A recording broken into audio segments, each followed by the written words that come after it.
Kashmir, symbolizing the harmonious integration of our Rashtra's age-old ideals as envisioned by our revered seers and sages. Beyond Advaita Vedanta, Tantra has also played a significant role in connecting Bharat from north to south. It was present in the Tantric schools. They exerted a tremendous influence on popular worship. Thus we have got the legend of Shakti landing in 51 places, from Nilayadakshi Kovil in deep south to Vaishno Devi in high north. Throughout the sacred landmass of Bharat that are now the sites of Shakti Peethams. The philosophy and practices of Kashmir Shaiva Tantra find resonance in Kerala, where we embrace the tradition with reverence. Our state boasts 13 Shakta temples following the Kashmir Kula Krama Tantra tradition. Tantra, often regarded as a philosophy that bridges the microcosm, that is Pinda, with the macrocosm, Brahmanda, has been aptly described by Devi Prasad Chattopadhyaya as Dehavada metaphysics. The Brahmayamala Tantra, a seminal text in the Tantric tradition, reverentially quoted by Acharya Abhinavagupta in his Tantra Loka, emphasizes the importance of internalizing and externalizing Tantric practices. It elucidates how the inner yoga transformed into external rituals, pujas and temple practices, embodying the essence of our Rashtratva. As great Tantra Sathaka of Kerala, Pujya Madhavji once remarked, Sathaka Sharira is Rashtra Sharira, likening the workings of the individual body with the vitality of prana to that of the Rashtra. In the Tantra Loka, Acharya asserts, Nathyatmena vina bahyam, Nathyatmam bahyavarjitam, Siddhaye jnanakriyabhyam dvitiyam samprakashate, emphasizing the interconnectedness of the internal and external realms in spiritual attainment. This underscores the Bharatiya Vidya's focus on rectifying the prana channel to address any disorder in the body. Similarly, we find in the Brahmayamala Tantra the concept of Shakti Tandu or Shakti Sutra, the thread that connects the chakras, the vital points of the body, from the crust to the feet. Brahmayamala Tantra speaks, Padangushthagrato vekta nabhido hridayam gata, Sushumna namasatnyeya brahmarandhrabja nirgata. Rectifying this Shakti Tantu ensures the alignment and harmony within the individual. Here, the Abhinavagupta Institute of Advanced Studies, through the Rajanaka Puraskar, endeavors to connect the crust of Bharat, that is Kashmir, to its feet, that's Kerala, thereby reaffirming the cultural and spiritual integration of our beloved Rashtra. Om Namah Shivaya. With joy and pride, I welcome the Honorable Governor of Kerala, Srila Shri Arif Mohammed Khanji, to deliver his speech.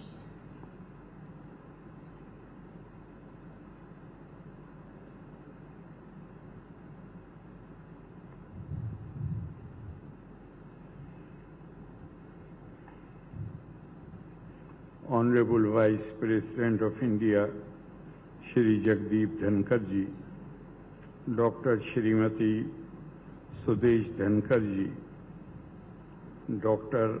R. Ramanand, Director, Abhinavagupta Institute of Advanced Studies, Shri J. Nand Kumar, National Convener, Pragya Parvaha, Piriya Sahodari Sahodaran Mare, Elavar Komente Vandanam, and very happy Shivratri to all who are sitting here.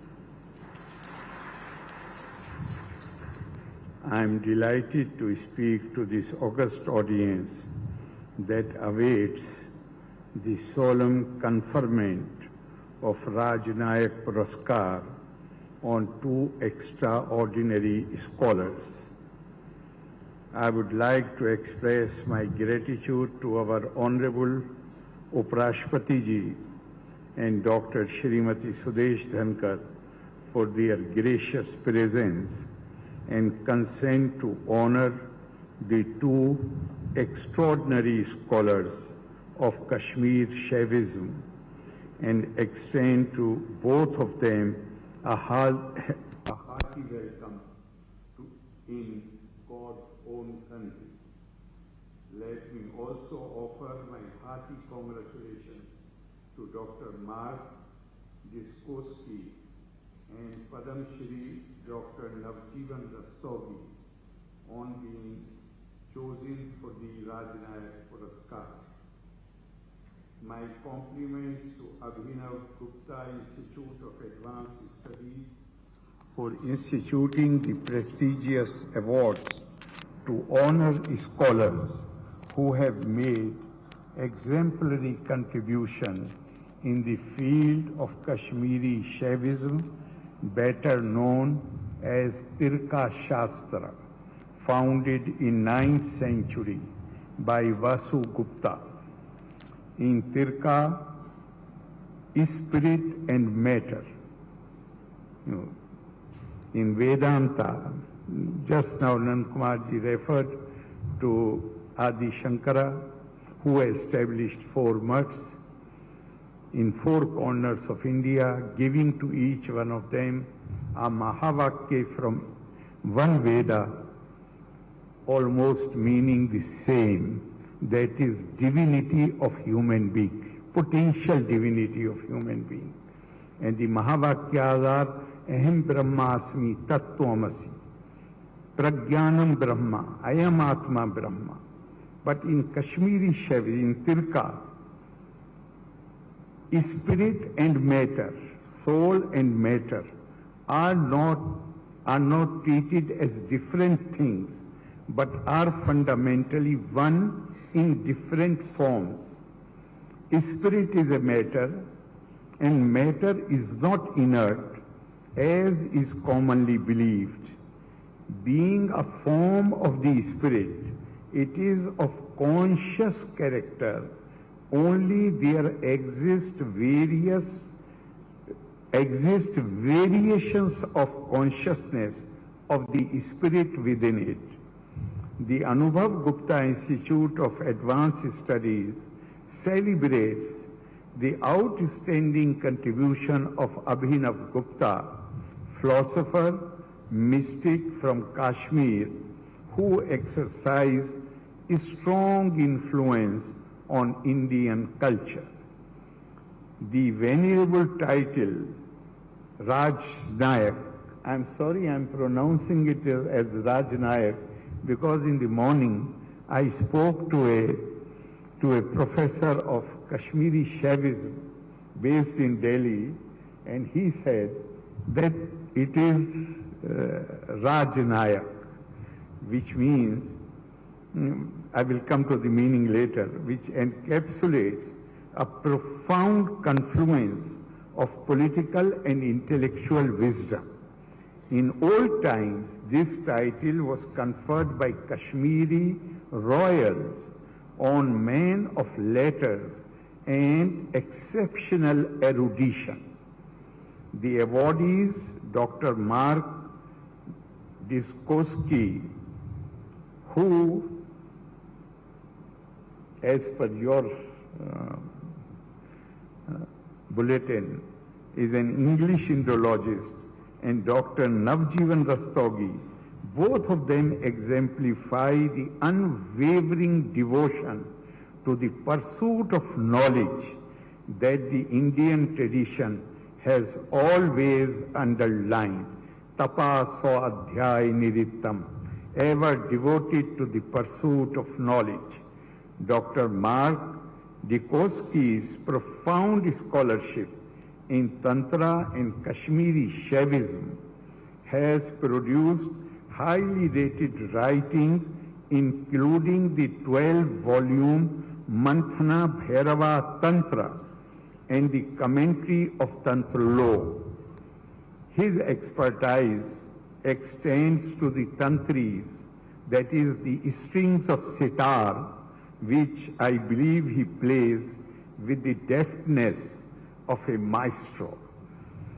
Padma Shri Dr. Navjeevan Rastogi, whose erudition has unraveled the profound philosophy of Acharya Abhinav Gupta, has won laurels like National Fellowship of Indian Council for Philosophical Research the Sharda Samman, and many other awards, and his books on Tantra are quite well known.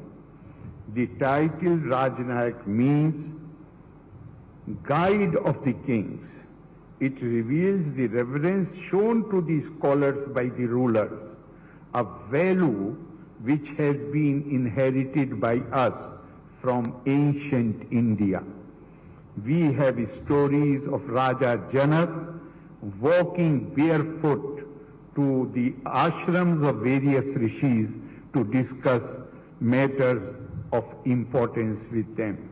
In fact, Indian tradition views all brilliance, including extraordinary intellect, as manifestation of divinity, as declared by Bhagwan Krishna in Bhagavad Gita, Yad Yad Vibhuti Mat Sattavam Shrimad Urjitam Evava Tattad Eva Avagachatvam Mama Tejom Shasambhavam.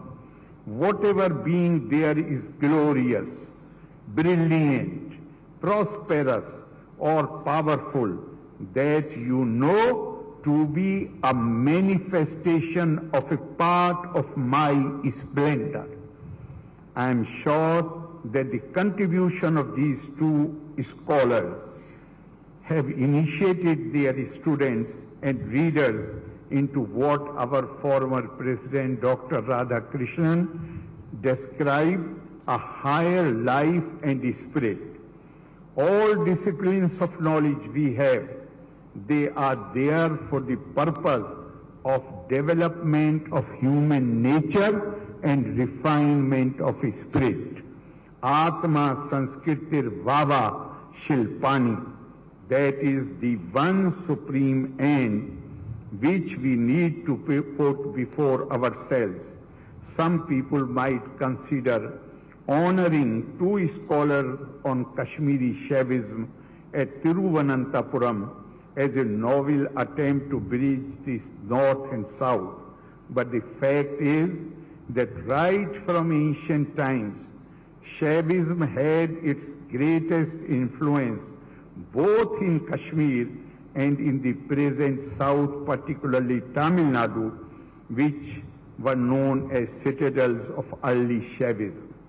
That explains why Lord Shiva is considered as the Lord of all knowledge, Dakshinamurti. Among the 63 Siddhas who were known as Nainars, 2 are known to be from Kerala, and they come from Shaivite Parampara. Cheraman Perumal Nainar and Viral Minda Nainar. But Shri Narayan Guru, the spiritual master of Kerala, mentions another Siddhar named Manikya Vachakar in his poem Anukampa Dashakam. Therefore, the significance of Shaiva tradition has to be acknowledged as the foundation of our culture as it manifests in various thoughts and images in our art and literature.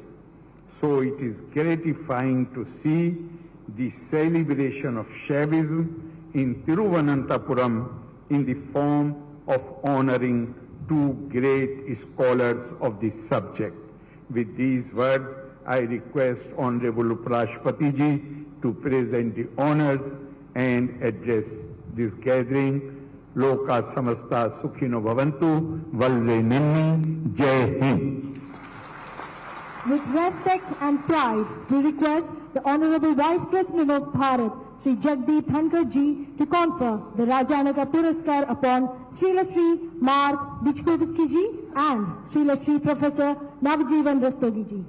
The Rajanaka Puraskar includes a sculpture of Para and Bhairava designed by Egabhumi Charles Elick, along with a citation and an award of 1 lakh and 1 rupee. We welcome Mark Dijkovsky Ji to receive the award. Sri Dr. Mark Dijkovsky, a distinguished scholar and author on Tantra, has conducted extensive studies in India and Nepal. He has received initiation from the Kashmiri Shaiva master, Swami Lakshmanju, and earned his PhD from the University of Oxford under the mentorship of Professor Alexis Sanderson. Dr. Dijkovsky is a prolific author, and among his path-breaking works are a study on the Mandhana Bhairava Tantra, an exegetical translation of the Tantra Loka. He is affiliated with prominent academic institutions and contributed significantly towards the Mukta Bodha Indological Digital Library project. Beyond his scholarly pursuits, Dr. Dijkovsky is also an acclaimed maestro of the sitar. He stands as a beacon in the rich fabric of India's spiritual and intellectual heritage. We welcome Dr. Dijkovsky to accept the coveted Rajanaka Puraskar.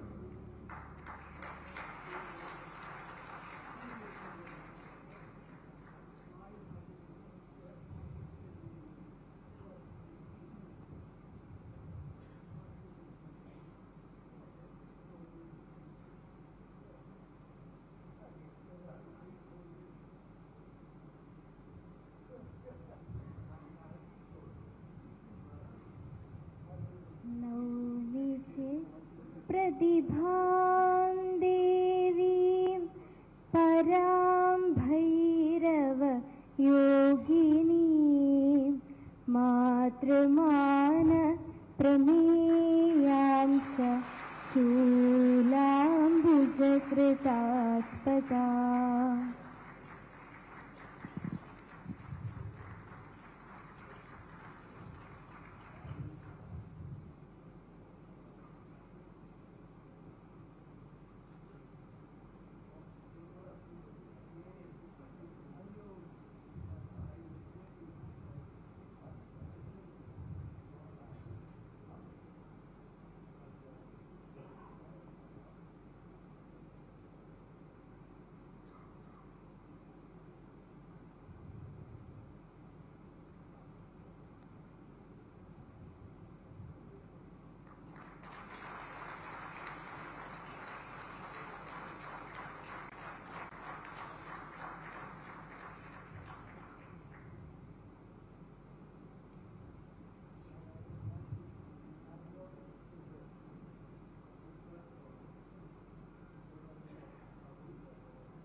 We welcome Padma Shri Dr. Navjeevan Rastogi ji to receive the award. Sri Professor Navjeevan Rastogi, a direct disciple of K.C. Pandey, stands as a representative of contemporary Indian scholarship dedicated to unraveling the profound philosophy of Acharya Abhinav Gupta. He is a leading scholar of the Kashmir Shaiva epistemology and the Kali Krama. The Krama Tantricism of Kashmir and Introduction to Tantra Loka, a study in structure, are among his widely acclaimed works. He has been honored with the prestigious Sharda Samman and was awarded the Padma Shri this year for his outstanding contributions to literature and education. Let's welcome Professor Navjeevan Rastogi to accept the Rajanaka Puraskar.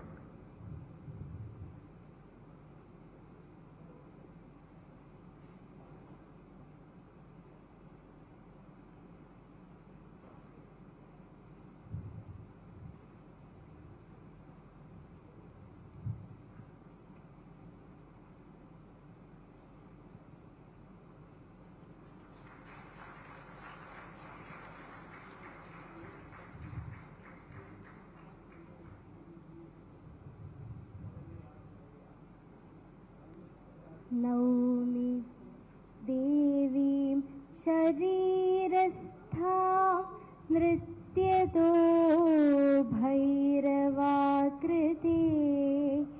प्रावृण्मेघ घनव्योमा विद्युल्लेखा Vilasini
with utmost honor, we welcome the Honorable Vice President of Bharat to address this august gathering.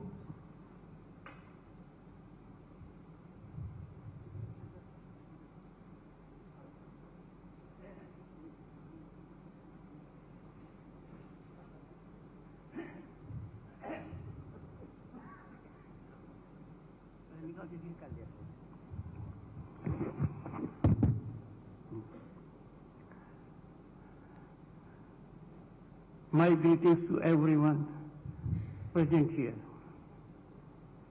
Honorable Governor of Kerala, Sri Arif Mohammad Khan, you all enormously benefited out of his erudite address, knowledge of culture and depth of it. Sri J. Anand Kumar ji, National Convener, Praja Parva, his address was rightly appreciated by the Honorable Governor, indicating that he would have very little to add.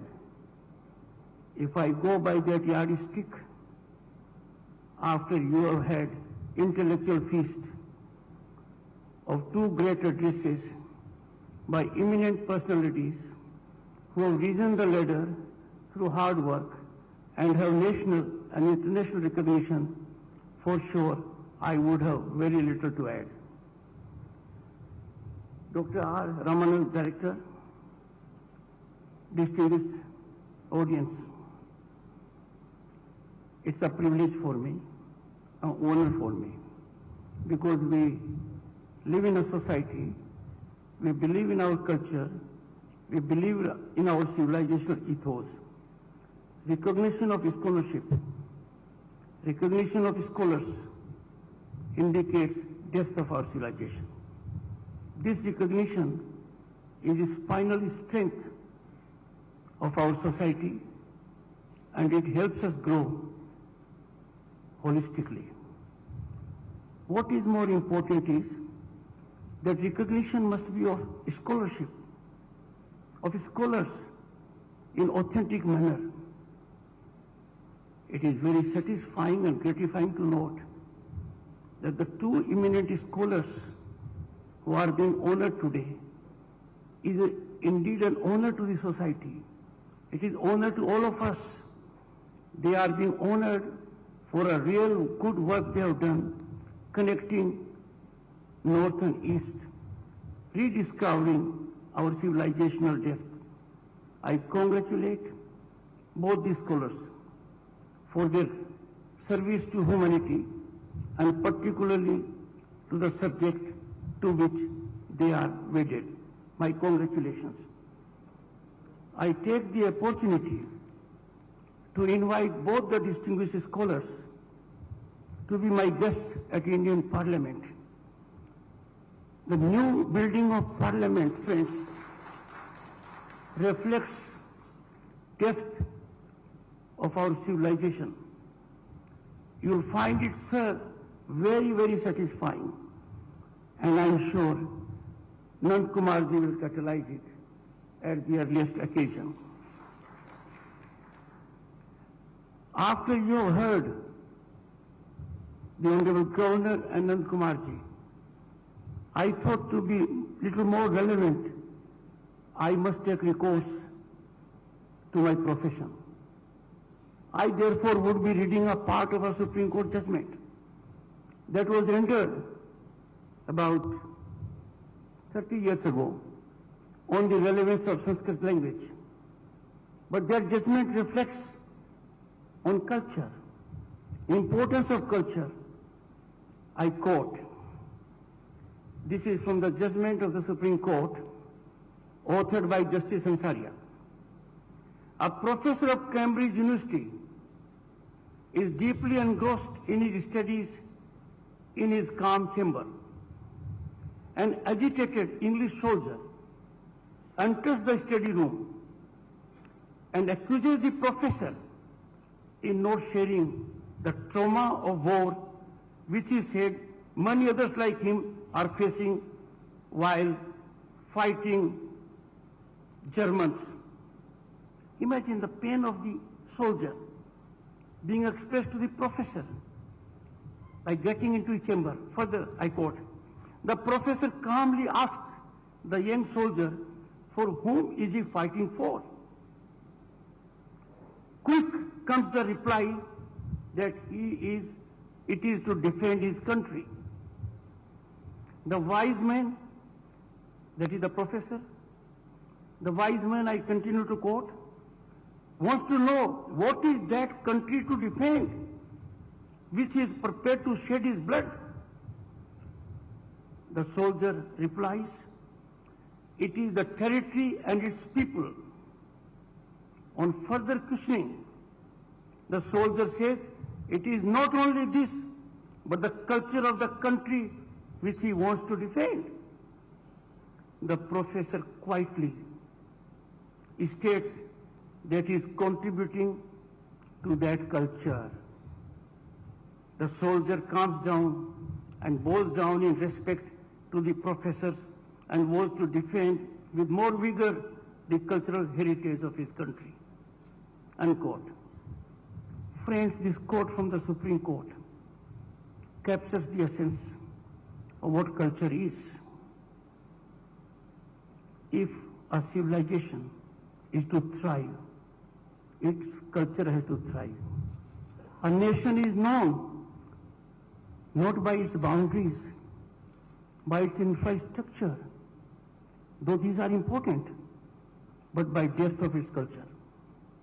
I am therefore so glad and happy to note that this incident, this event, this momentous occasion celebrates two of the great scholars, extraordinary scholars, wedded to a particular cause. My congratulations. Friends, what a coincidence.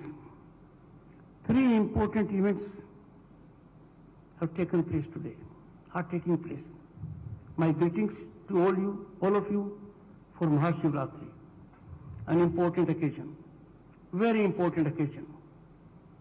And second, International Women's Day. And look at the background just few months ago. On Kartavya Path, on 75th Republic Day, what did we witness?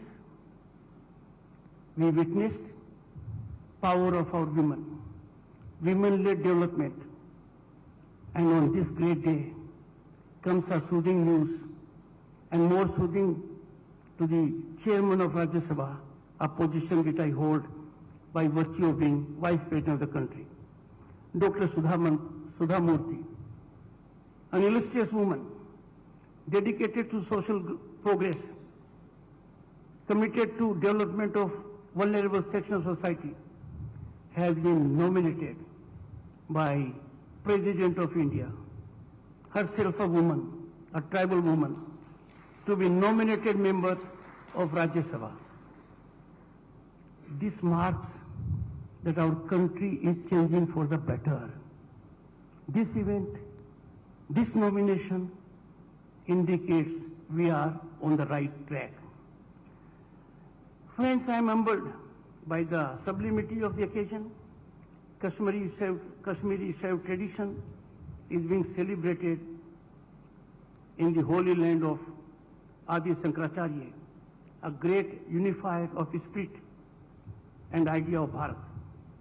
Rajanaka awards, with respect to which the Honorable Governor reflected very exhaustively, I would still call, with respect to him, Rajanaka awards,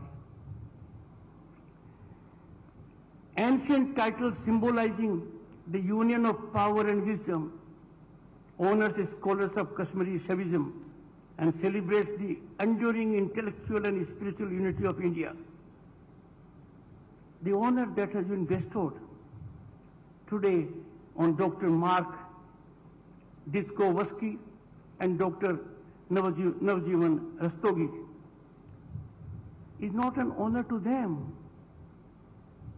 It is an honor to all of us that we are honoring them. It is honor on us that we have the occasion and privilege to honor these people for their outstanding contributions.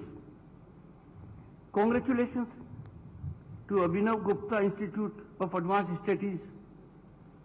It is not easy, friends, to work in a field which is so difficult. You have to work against headwinds. You have to work against challenges. I am so happy to note that the Institute has really engaged in reviving the age-old linkage that was marked by Adi Shankaracharya's journey to Kashmir by bringing Trika Darshan of Kashmir, Shaivism, back to Kerala. Not an easy task. I congratulate everyone associated with this institute on this great accomplishment. This eminent institution promotes advanced studies and research striving towards the revival of indigenous intellectual traditions and ancient knowledge systems, the crucial aspects of India's resurgence. Friends, culture is the most impactful unifying force, not only for a country but for the entire world. If we get involved with culture seriously all over the globe, we will find peace and harmony. Culture is ultimate intellect.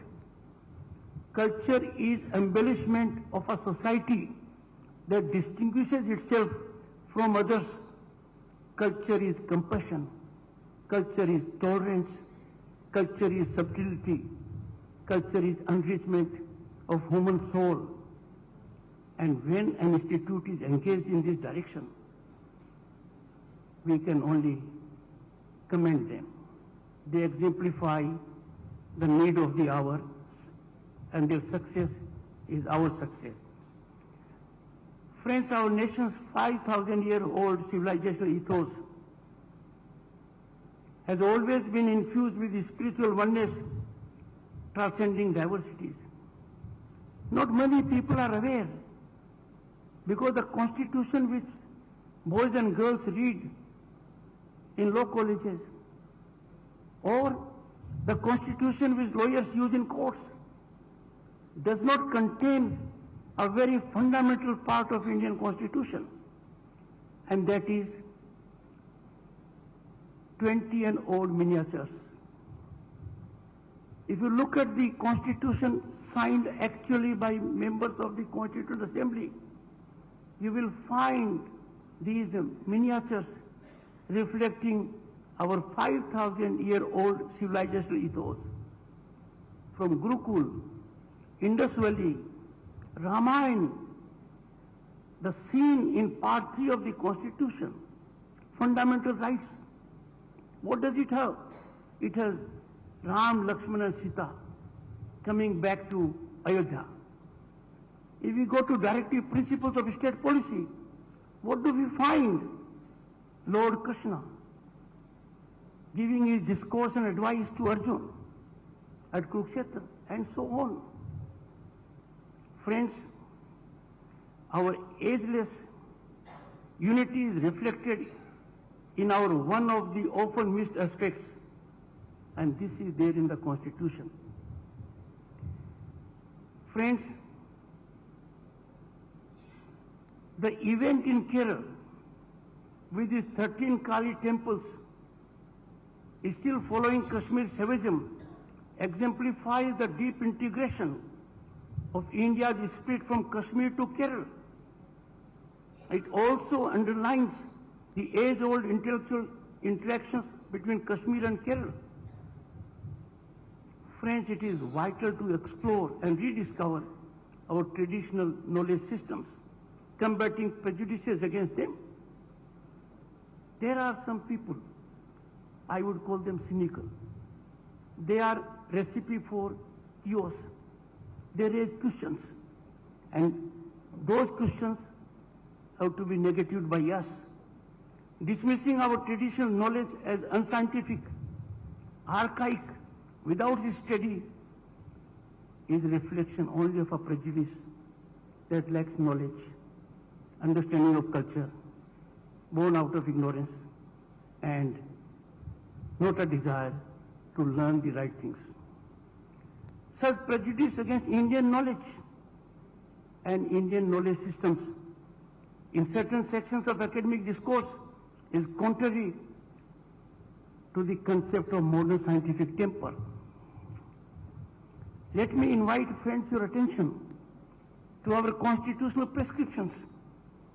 If we go to fundamental duties or we go to directive principles of state policy, you will find there is prominence given to culture, our heritage, and the need to preserve it.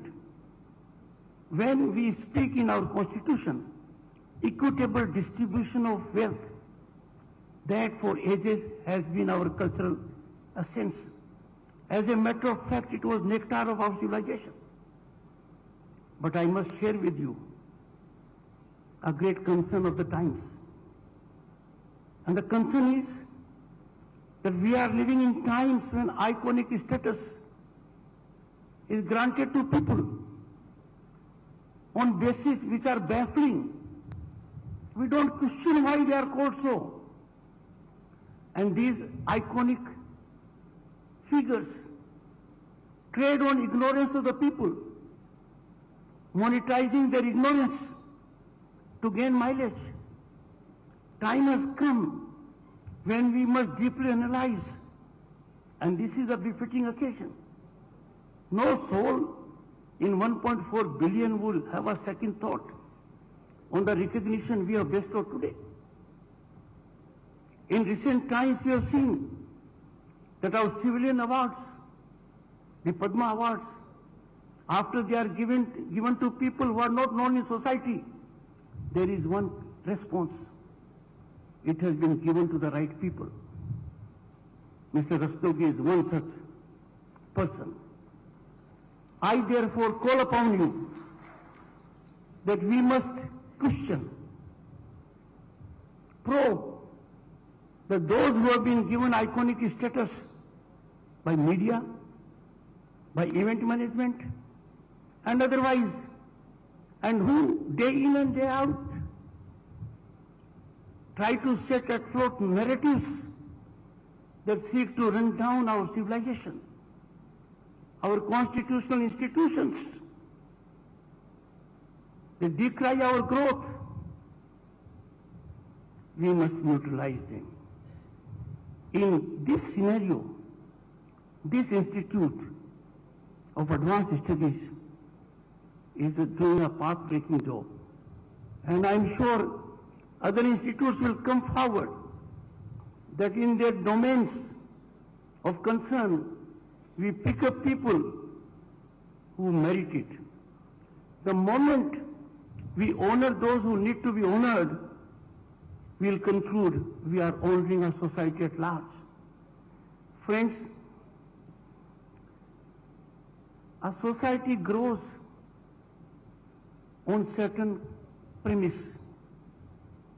A society cannot grow when you have dens of corruption. A society cannot grow when you have privileged pedigree. A society cannot grow when we are economically sliding down.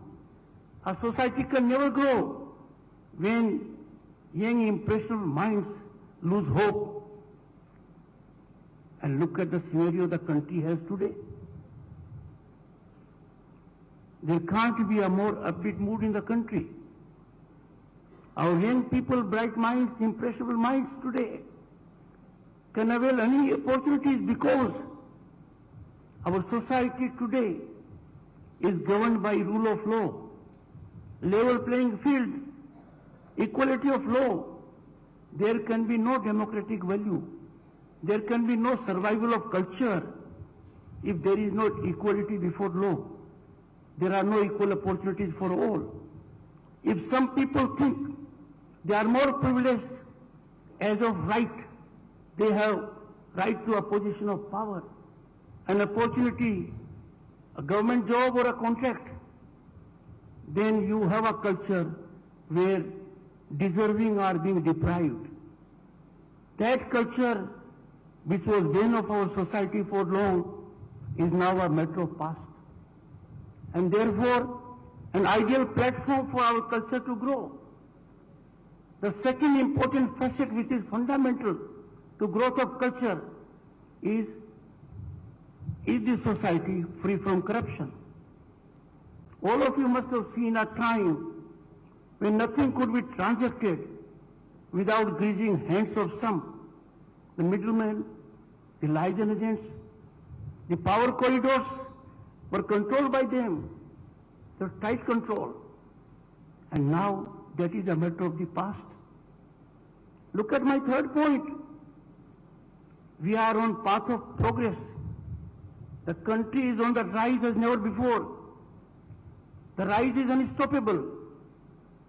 Thanks to the hard work of our people, farmers, those in industry and trade, government policies, visionary leadership, that we are already now third global purchasing power. In terms of global economy, we are fifth. We are ahead of Canada, UK, and France. Matter of time, in 2-3 years, we'll be the third largest global economy, ahead of Japan and Germany. I'm saying so for this, that this is the right time for our culture to really develop. It was absolutely amazing, satisfying experience to me. The G20, when the Honorable Prime Minister received the foreign guests, look at the backdrop, Konark Temple. The entire world came to see it. And when the heads of states walked through the gallery, they witnessed our 5,000-year-old civilization. And that is what has changed India. Culture, according to me, friends, is a very important facet of diplomacy. It is most effective diplomatic weapon. I have seen it myself. When you go to some countries, the connect is generated by the cultural relationships you have had. So that is the aspect I had indicated. Come to the next point I indicated. Our recognition is not self-acclaimed. Accolades for our development, accolades for our economic rise are emanating from world organizations, International Monetary Fund, World Bank, World Economic Forum. What I mean to say, right now is the right time, so that we need to be deeply wedded and involved with our cultural ethos. Let us spare some time to see that our cultural values flourish and blossom. Look around the globe. Not many countries can boast of civilization depth of 500 years, 1,000 years, or 2,000 years. But here is a country home to 1/6 of humanity, where the cultural depth is more than 5,000 years. The entire world rejoiced when we had consecration of Ram Mandir at Ayodhya. The entire world. We demonstrated two things. One, we believe in our cultural identity. At the same time, we believe in legal regime. And that is why it has been the most acceptable development, bringing an end to 5 centuries of excruciating pain. When we look around, what has happened in our country? Look at infrastructure growth, rail, road, connectivity. It has been transformed beyond imagination. And when we come to other aspects, our digital penetration is one of the best in the world. Our platforms like UPI are being adopted by other nations. But all this is in terms of infrastructure, in terms of economy. But human peace, peace of soul, satisfaction, inner growth comes when you resonate with culture. I am sure we will spend time to devote more on our culture. and I know the depth of it. As Governor State of West Bengal, I headed Eastern Zone Culture Center.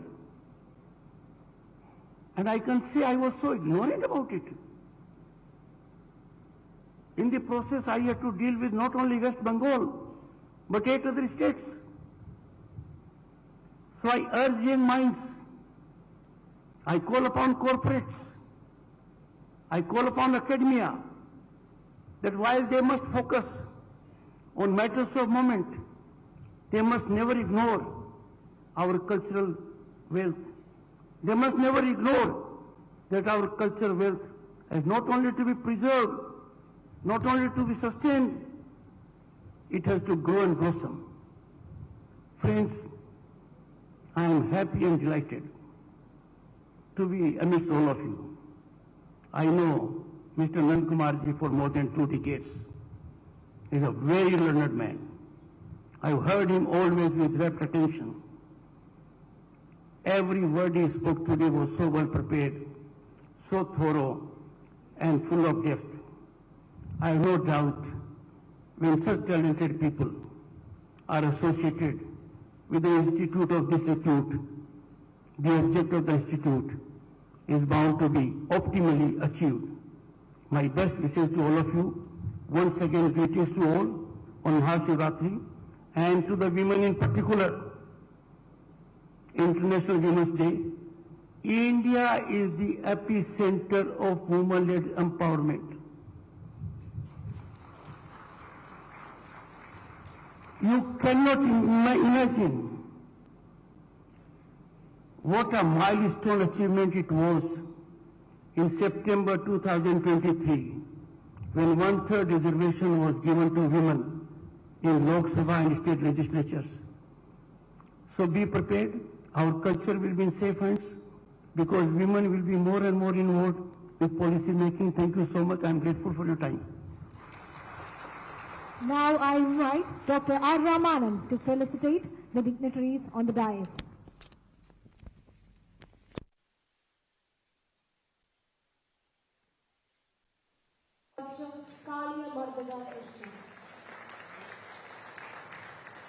Felicitating Sri Dhankhar with the illustrated Bhagavad Gita by Vedic Cosmos and Knowledge Partner.